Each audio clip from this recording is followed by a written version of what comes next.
Halo, halo, apa kabar Anda semua? Assalamualaikum warahmatullahi wabarakatuh. Saya akan mengajak hari ini kembali ngobrol dengan manusia Menteri Kampung Said Didu. Assalamualaikum Bang Said Didu. Waalaikumsalam warahmatullahi wabarakatuh. Saya jujur aja waktu yang lalu Ibu Sri Mulyani cerita dengan PD-nya bahwa orang banyak mempersoalkan utang kita udah tembus sampai 7.700. Tapi kata Bu Sri Mulyani, yang penting kan kita bisa bayar. Saya juga termasuk yang, wah itu sayang ini nggak bisa ngobrol dengan Bang Said Didu gitu. Nah sekarang mumpung ketemu saya mau tanya sama Anda ini bagaimana memahami pernyataan Ibu Sri Mulyani ini? Saya pikir tidak perlu ada yang dipahami Oke. karena pernyataan Bisur Mulyani itu tidak ada yang berubah Hmm, sejak jadi Menteri Keuangan SBY sampai Menteri Keuangannya Jokowi. hmm, hmm, Saat Menteri Keuangan SBY, beliau sangat ketat tentang utang hmm, sehingga berhasil menurunkan rasio utang terhadap PDB, terhadap DSR, bahkan berhasil mengelunasi utang IMF. hmm, hmm. Kata-kata beliau saat itu boleh dicek, selalu menyatakan ini demi agar kemampuan membayar kita cukup bagus, utang agar terkendali, agar mengurangi beban masa depan generasi akan datang. Itu kata Nah, nah itu dia. Nah, itu asik karena ternyata pada tahun 2020 itu kan pemerintah membuat utang baru dan salah satunya itu jatuh temponya sampai 50 tahun ya, tahun 2070. Kan itu berarti kan kontradiktif dengan ucapan sebelumnya dong. Nah, setelah itu, Bu Sri Mulyani, kita menghadapi krisis 2008. Hmm, Saya kebetulan masih di dalam, itu kita berdebat betul. Akhirnya banyak sekali langkah-langkah yang dilakukan untuk tidak menambah utang. hmm, Dan Bu Sri Mulyani muncul sebagai bemper untuk tidak menambah utang. oke. Hmm, Sekarang beliau muncul sebagai bemper untuk menambah utang. ya. Dengan kata-kata yang sama, Hmm, kita akan mampu bayar. hmm, hmm, Oke, kita akan mampu bayar. Oke, saya masuk kepada kita mampu bayar. hmm, Eh, Sejak Presiden Jokowi itu bertambah utang sekitar 5.100 sekian triliun. hmm, Dari 2.600 SBY menjadi 7.700 sekian triliun. Nah, kalau kita hitung per hari, Mas Hersu, Pak Harto tuh berkuasa 32 tahun, utang yang ditinggalkan 551 triliun. hmm. Artinya Pak Harto kalau di rata-rata per hari itu kira-kira 37 sampai 47 juta rupiah per hari. Hmm, SBY kira-kira 300 miliar per hari. hmm, Pak Harto itu termasuk utang BUMN. hmm, Jokowi sekarang utang pemerintah saja kalau dihitung rata-rata per hari sekarang itu 1,7 triliun per hari. hmm, hmm, hmm, Nah, kalau ditambah utang BUMN kira-kira 3.000 triliun per hari. hmm, Oke, itu kira-kira kehebatan Jokowi menambah utang. hmm, Nah, saya masuk lagi kembali, Pak Bu Sri Mulyani menyatakan kita mampu bayar. Persoalan sederhananya adalah Mas Hersu bagi ibu rumah tangga bapak-bapak, kalau bapak punya utang Rp1.000, terus bapak punya bunganya Rp100, hmm, tapi bapak untuk membayar bunga saja Rp100, bapak harus hmm, ngutang lagi hmm. Rp100 atau lebih. Apakah itu namanya mampu membayar utang? Oke, kenapa cerita ini saya masukkan?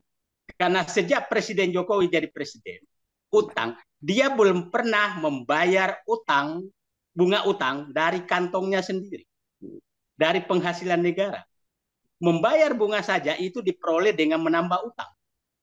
Itulah kenapa utang bertambah terus. Kalau memang mampu membayar, artinya utang tidak bertambah dong. Ya. Nah, nah itu cerita tadi. Jadi saya katakan itu menyatakan kita mampu membayar utang. Pertanyaannya, kan membayar utang dengan menambah utang baru. Apakah itu namanya apa namanya bisa membayar utang? Hmm, Membayar utang dengan menaikkan pajak, berbagai jenis pajak. hmm, Apakah itu namanya bisa membayar utang? Membayar utang dengan mengurangi subsidi, berbagai subsidi, hmm, BBM, pupuk, listrik. kemudian BPJS kesulitan uang, apakah itu namanya mampu membayar utang? Katanya mampu membayar utang, tapi menunda bayar utang ke BUMN. Apakah itu namanya mampu membayar utang? Apakah mampu bayar utang dengan menyatakan dengan apa namanya dengan uh, mengurangi menaikkan harga-harga dan lain-lain? Apakah membayar utang seperti itu? Apakah membayar utang dengan tidak menaikkan gaji pegawai sekian tahun sekarang? Dengan gaji TNI, Polri, ASN itu tidak dinaikkan. Apakah itu namanya membayar utang? Apakah tidak ada yang mampu membayar utang dengan mengurangi meningkatkan kemiskinan? Nah, apakah mampu membayar utang dengan hampir setengah tahun 2020 itu puncak daripada pembayaran utang, hampir 50% dipakai untuk membayar utang. Hampir 50% pendapatan negara dipakai membayar utang. Nah, kita di bank saja, Mas Hersul, kan maksimum kita kalau mau nyicil apa-apa ditanya pendapatannya berapa. Ya. Maksimum 30% pendapatan boleh untuk bayar utang. Nah, boleh minjam uang. Nah, ini sekarang udah di atas terus.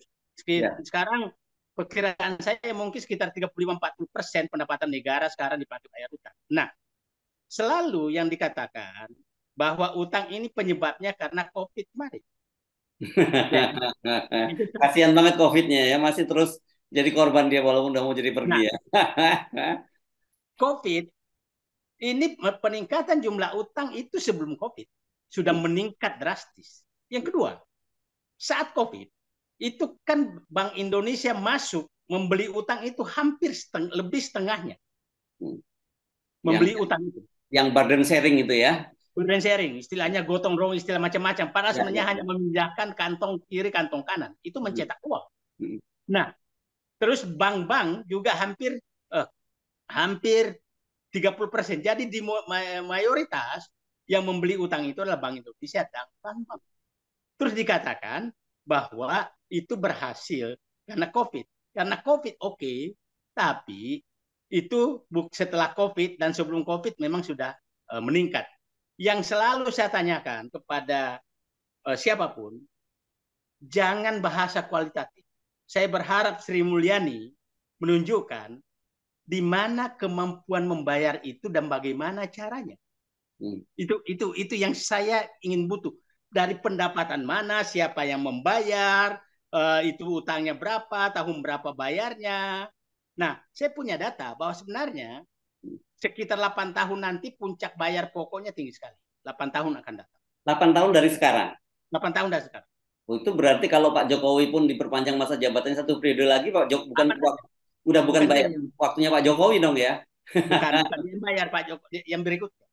Kalau BUMN 1-2 tahun akan datang. Ini jadi presiden apapun yang menghadapi akan BUMN itu presiden siapapun 2014, 2024 akan menghadapi masalah. Nah, apa yang ditanyakan dijawab oleh staf khusus Menteri Keuangan, teman saya, apa namanya, Mas Prastowo.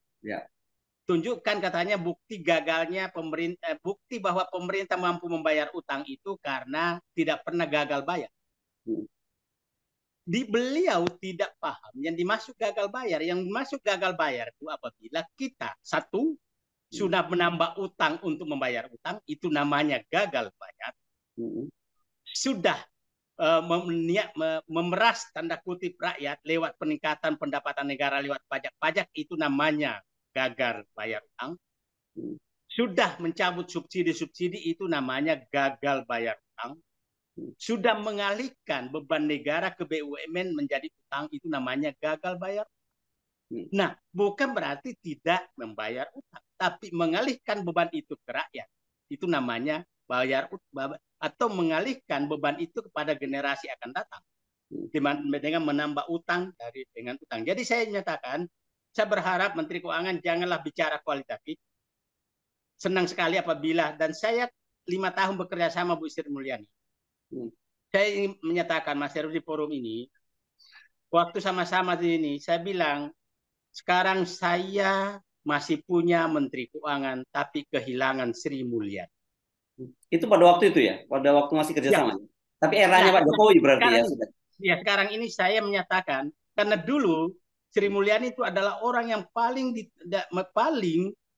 ngotot kalau ada penambahan beban negara. Hmm. Saya pikir publik harus paham ada rencana monorail yang tiangnya masih ada sekitar Senayan Hmm. di jalan apa namanya di jalan Rasuna Said yang Hmm. berdampingan dengan LRT sekarang Hmm. itu Hmm. ada tiang mangkrak Hmm. itu gara-gara Sri Mulyani tidak setuju memberikan subsidi kepada proyek tersebut Ya. dan itu bisa dibatalkan oleh Hmm. itu Sri Mulyani.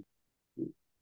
Tapi setelah kehilangan ininya maka kereta api cepat yang tidak layak apa uh, Gol, kemudian LRT Gol, semua proyek-proyek tidak layak tidak lagi menjadi perhatian beliau. Jadi pertanyaan saya sebenarnya, saya berharap Sri Mulyani kembali menjadi Sri Mulyani sekitar 2004 sampai 2000 sebelum ke Bank Dunia. Ya, ya, ya, ya.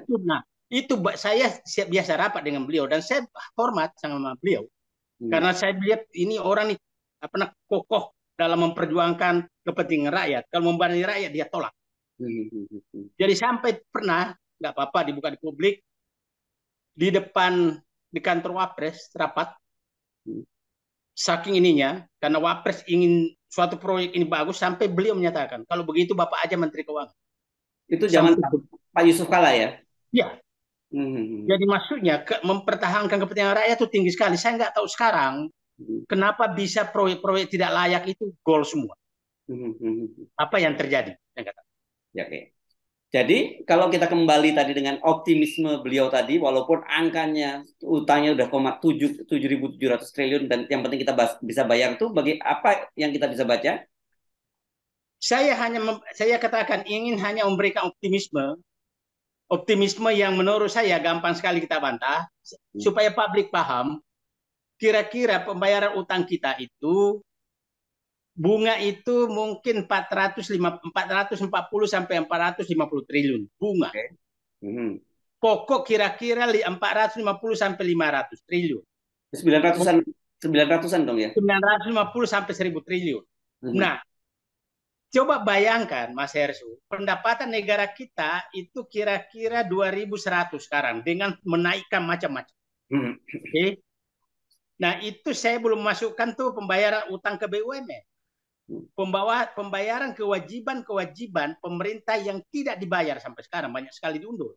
Kewajiban pemerintah kepada para pensiunan, iuran kepada para pensiunan itu nggak dibayar sehingga pensiunan tidak naik-naik gajinya. Sementara pensiunan sudah dicicil dipotong gajinya sejak bekerja. Nah, banyak sekali beban-beban pemerintah yang diundur. Saya pikir ke BUMN itu nggak, saya yakin di atas 100 triliun utangnya pemerintah ke BUMN, di atas mungkin sekitar 200 triliun. Nah, itu diundur terus. Nah, jadi itu menurut saya kira-kira kalau dibayar semua itu di atas 1.000 triliun. Jadi kira-kira 50% pendapatan negara itu sudah dipakai bayar utang. Nah, 50%, kita ingat ya Pak Sersu ya, sekarang 50% dipakai bayar utang, 20% pendidikan, sudah 70%. Sekarang beban-beban yang lain juga naik. Nah, jadi saya tidak tahu lagi bagaimana petani akan mendapat pupuk murah. Bagaimana rakyat akan mendapat BBM, bagaimana rakyat akan mendapat gas, bagaimana rakyat akan mendapatkan pelayanan kesehatan yang baik. Karena sudah habis untuk bayar utang. Jadi saya ingatkan kepada rakyat, penderitaan yang kita alami sekarang dengan harga-harga naik, mencekik, itu karena hampir 50% pendapatan negara yang dipungut dari kita itu habis untuk bayar. Itu. Yes, baik. Terima kasih Bang Saedido. Ini pentingnya Anda sering-sering muncul ya. Baik, terima kasih. Assalamualaikum warahmatullahi wabarakatuh. Waalaikumsalam warahmatullahi wabarakatuh.